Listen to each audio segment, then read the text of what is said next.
We can turn our progressive platform into real change for America.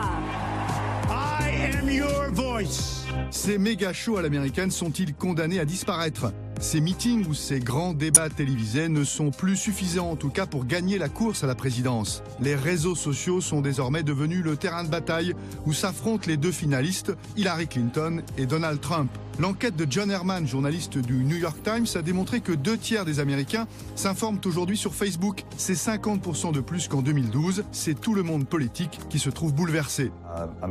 Les Américains passent aujourd'hui plus d'1 heure par jour sur Facebook.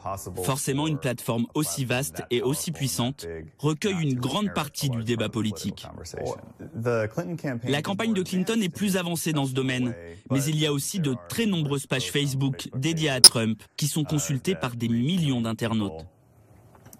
Son message passe particulièrement bien sur Facebook. Il est très populiste et véhicule des messages de haine. Il y a des millions de personnes qui s'empressent de partager ce genre de choses. Pour conquérir la Maison-Blanche, Donald Trump et Hillary Clinton vont dépenser durant la campagne près d'$1 milliard sur ces plateformes numériques. C'est 5 fois plus qu'en 2008. À chaque fois qu'un électeur commente sur son smartphone une photo d'Hillary Clinton, qu'il retweet un message de Donald Trump, il dévoile en fait ses opinions politiques. Opinions transformées en données, et ces data politiques, elles sont au cœur du business de ces civic tech. Au 19e étage de l'une des tours de Manhattan, bienvenue chez Tim Shell, la start-up qui gère la campagne numérique d'Hillary Clinton. À sa tête, Michael Slaby. Derrière ce nom se cache une victoire. I accept your nomination for President of the United States. Celle de Barack Obama. En 2008, Michael Slaby va révolutionner la campagne du jeune sénateur en créant des outils digitaux et en s'appuyant pour la première fois sur la force de Facebook.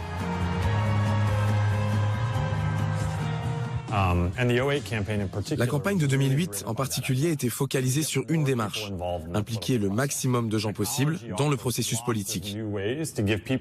Les technologies créent de nouvelles façons de s'engager.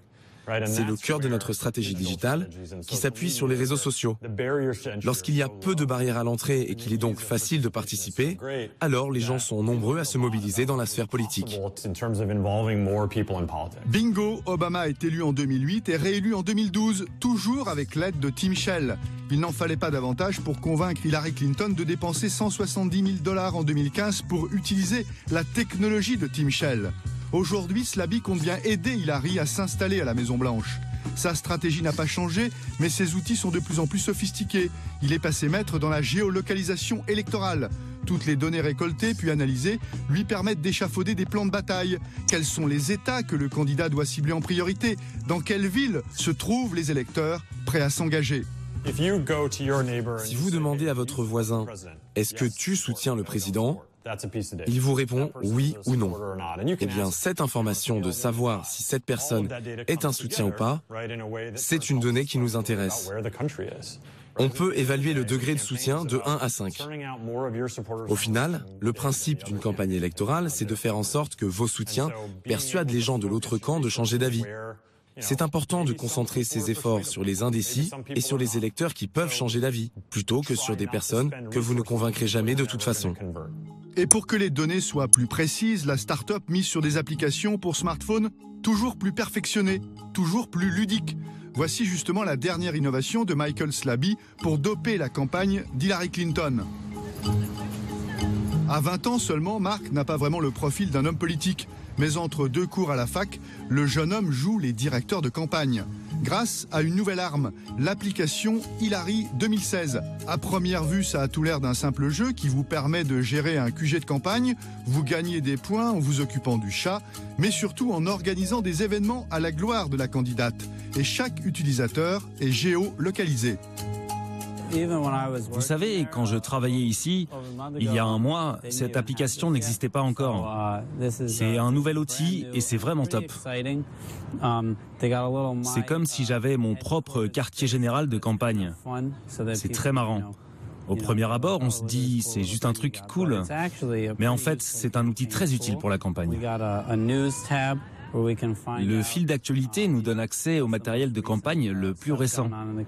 Là, il y a un discours d'Hillary. Les proches de Mark, conviés à visiter le QG numérique, doivent répondre à un petit quiz sur le programme d'Hillary ou de son adversaire Trump. Résultat, en s'amusant, ils livrent une mine d'informations sur leurs propres opinions, mais surtout ils deviennent des citoyens acteurs de la campagne. C'est avant tout un outil pour capter les gens à l'extérieur, les amener à s'enregistrer pour voter et enfin les impliquer dans la campagne. On dispose d'un temps d'avance grâce à un outil comme celui-ci, accessible n'importe où et n'importe quand. Cela nous permet d'aider un maximum de gens à s'impliquer dans la campagne. Au fur et à mesure, on construit une communauté de terrain. Grâce à cette connexion permanente, ils sentent qu'ils font totalement partie de l'équipe et de la campagne.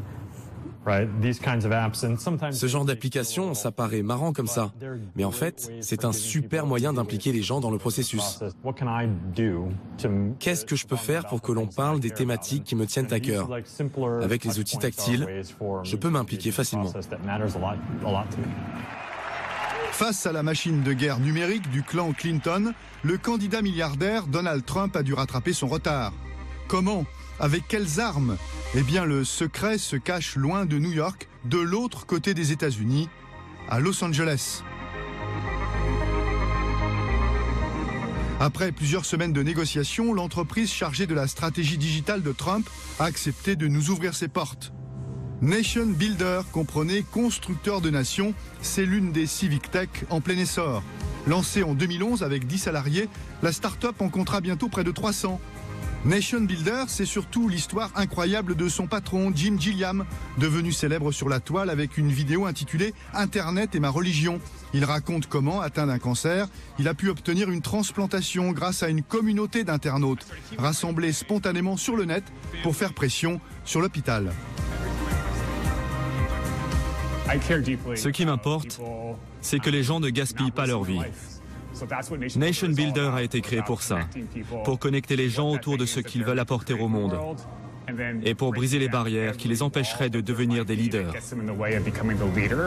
Le coup de génie de Jim, créer cette plateforme Internet qui peut servir pour n'importe quelle campagne politique. En profitant de la puissance du big data et des réseaux sociaux, le candidat n'a qu'à enregistrer les adresses e-mail des dizaines de milliers de sympathisants venus à son meeting et la machine se met en marche.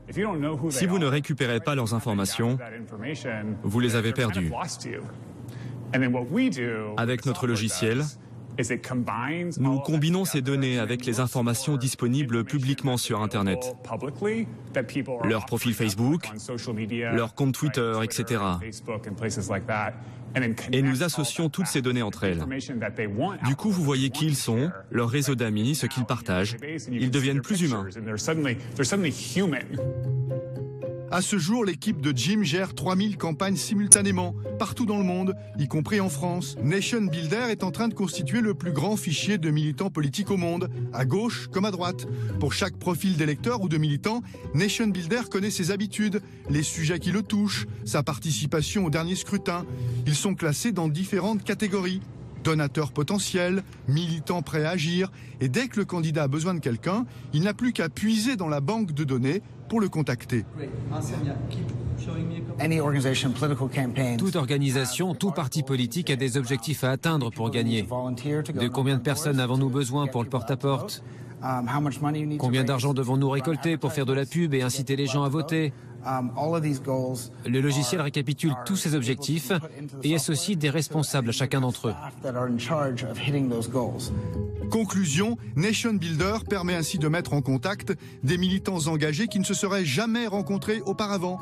Des milliers de personnes prêtes à agir pour faire gagner leurs idées, prêtes à s'impliquer d'un simple clic. Aux États-Unis, les civic tech sont devenus indispensables aux candidats en campagne.